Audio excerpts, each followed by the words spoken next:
दोस्तों नमस्कार। यदि आप फल का बिजनेस करने जा रहे हैं तो हम आपको बताएंगे स्टेप बाय स्टेप कैसे करना है, फल कैसे सेल करना है, कैसे बेचना है।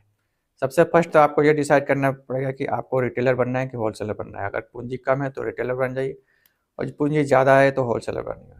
होलसेलर बनने के लिए पूंजी ज़्यादा ज़रूरत पड़ती है क्योंकि आपको ज़्यादा मात्रा में खरीदना है, स्टोरेज करना है, रख रखाव करना है और सबसे ज़रूरी चीज़ है कि आपके पास एक्सपीरियंस है तो ही होलसेलर बनिए। अचानक से होलसेलर बनिएगा तो फिर आप मैनेज नहीं कर पाइएगा। पूँजी तो लगा देंगे 5-10 लाख रुपया, लेकिन अगर आपका कहीं भी डैमेज हुआ तो आपका पूँजी में दिक्कत हो जाएगा। इसलिए स्टार्टिंग में इनिशियल छोटे से स्टार्ट कीजिएगा, तो आपको प्रॉफ़िट होने का ज़्यादा चांस रहेगा। यदि आप होलसेलर हैं, तो डायरेक्ट किसान से ले सकते हैं और किसान से लीजिएगा तो आपका प्रॉफिट मार्जिन ज़्यादा हो जाएगा। और दोस्त कभी भी आप अपना हैबिट जरूर चेंज कीजिए क्योंकि सक्सेसफुल हैबिट आपको जरूर सक्सेस करेगा। हैबिट बोलो, एग्जांपल के लिए आपको बता रहे हैं बिहेवियर। बिहेवियर अगर अच्छा रहा, कस्टमर के साथ बिहेवियर अच्छा, रिटेलर के साथ अच्छा बिहेवियर है, किसान के साथ अच्छा बिहेवियर है, तभी तो आपका बिजनेस आगे बढ़ेगा ना। नहीं तो आपका बिजनेस अगर सक्सेस भी हो तो फिर नीचे आ जाएगा। तो दोस्त बिहेवियर पर हमेशा ध्यान रखें और पैसा का सेविंग जरूर करें। पैसा का सेविंग और इन्वेस्टिंग सही जगह पे करिए क्योंकि आपका अगर पैसा सेविंग होने लगा तो अगर सही जगह पे इन्वेस्ट नहीं करेंगे तो फिर आपको दिक्कत होगा ना, लॉस हो जाएगा। एग्जाम्पल के लिए बता रहे हैं, यदि आपके पास पैसा हुआ तो उसको शेयर में इन्वेस्ट कर सकते हैं, सोना खरीद सकते हैं, ज़मीन खरीद सकते हैं या फिर अपने बिजनेस में री इन्वेस्ट कर सकते हैं। और आईफोन खरीद लिए तो 50 साल के बाद क्या मिलेगा आईफोन का? 5,000 रुपये भी नहीं मिलेगा ना। तो सही जगह पर इन्वेस्ट करेंगे तो आप लाखों से करोड़ों रुपये कमा सकते हैं, आपका पेंशन मिल सकता है। फिर बाद में SWP भी कर सकते हैं। SWP के थ्रू आप पेंशन कमा सकते हैं। अपने फाइनेंशियल एडवाइजर से सलाह लेकर जरूर कीजिएगा क्योंकि हम एक्सपर्ट नहीं हैं।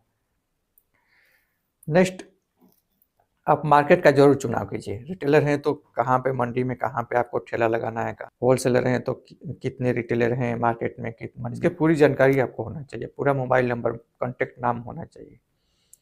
कम से कम 40-50 लोगों के साथ आपका डायरेक्ट रिलेशनशिप होना चाहिए क्योंकि आपका सेल कंटिन्यू बना रहे। फल का बिजनेस अगर कर रहे हैं तो मंडी में कहाँ पे फल का सब्जी, कितने कौन कौन से फल और कौन कौन से वैरायटी के फल बिक रहे हैं, कौन सा फल ज़्यादा बिक रहा है, कौन सा फल कम बिक रहा है, कौन से फल में रख रखाव की ज़्यादा ज़रूरत है, कौन सा फल में रख रखाव की कम ज़रूरत है, उसके हिसाब से आपको पूरा मैनेज करना पड़ेगा। और जितने भी रिटेलर हैं उनके साथ अच्छा व्यवहार रखना होगा। और आप अगर रिटेलर हैं तो सही लोकेशन पर ही फल बेचिए, या आप हॉस्पिटल के सामने भी फल बेच सकते हैं, सब्जी मंडी में बेच सकते हैं। तो और जब भी फल बेचिए तो उसके साथ एक जूस का मशीन रखिए जिससे कि आपका इनकम हमेशा मेंटेन रखेगा। जूस का मशीन, अब जूस बेचिएगा तो उसमें मार्जिन सीधे डबल मिलता है और फल बेचिएगा तो 25% 30% मार्जिन मिलेगा। तो ये आपके इनकम को बूस्ट करेगा।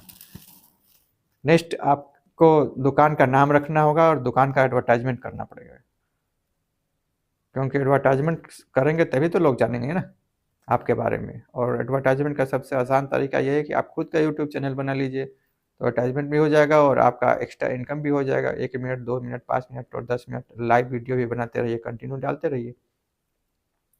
और जब भी आप फल बेचते हैं तो सही क्वालिटी का बेचिए क्योंकि गलत क्वालिटी का अगर बेचेंगे तो आपको एक बार तो मुनाफा हो गया, लेकिन दूसरा बार उस कस्टमर से तो मुनाफा नहीं होगा। क्यों? क्योंकि वो कस्टमर आएगा ही नहीं, चाहे रिटेलर हो या कस्टमर हो, आपके पास आएगा ही नहीं।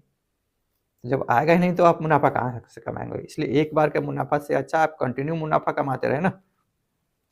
क्योंकि कई बार देखा गया है कि लोग कस्टमर को खराब क्वालिटी का प्रोडक्ट देते हैं और कस्टमर उसके साथ नहीं आता है। बाद में बोलते हैं कि मेरा दुकान चल ही नहीं रहा। क्यों नहीं चल रहा भाई? आप खराब प्रोडक्ट देंगे तो कहाँ से चलेगा? और बगल में भीड़ लगा रहता है। साफ सुथरा कभी भी फल बेचिए, सही क्वालिटी का बेचिए, नगद में बेचिए, कस्टमर के साथ बिहेवियर हमेशा मेंटेन करके रखिए। आपको मेरा विचार कैसा लगा, मेरा बिजनेस आइडिया कैसा लगा, आप कमेंट करके ज़रूर बताइएगा।